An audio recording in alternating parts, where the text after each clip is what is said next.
Aujourd'hui, c'est la journée mondiale de la conscience. Et on va profiter de cette journée pour essayer de prendre conscience qu'il y a pire que nous. Mais vraiment pire. Et tenter de voir le verre à moitié plein.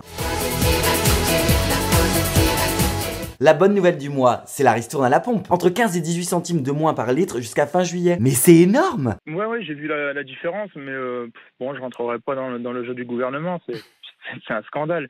Un scandale? Je trouve que c'est déjà pas mal, non? Non? La positive attitude.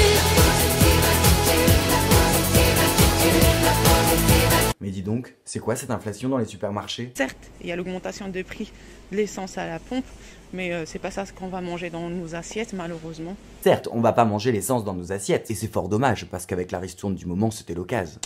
65 centimes, c'était à 35. Les pâtes coûtent une fortune. Quelle bonne nouvelle! On va enfin arrêter de manger du blé tout pourri et du gluten qui nous rend malade et nous fait gonfler. Grâce à cette inflation, nous voilà tous des bobos gluten-free. Et on vient tous de monter dans l'échelle sociale en un claquement de doigts. Si c'est pas une bonne nouvelle, ça...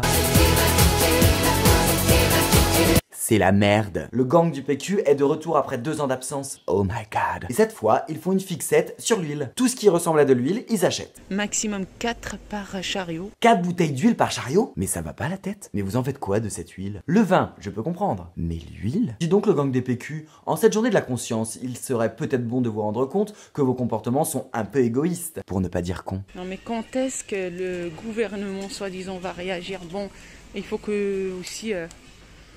nous, en tant que consommateurs, réagissons, mais bon, on va réagir en manifestant.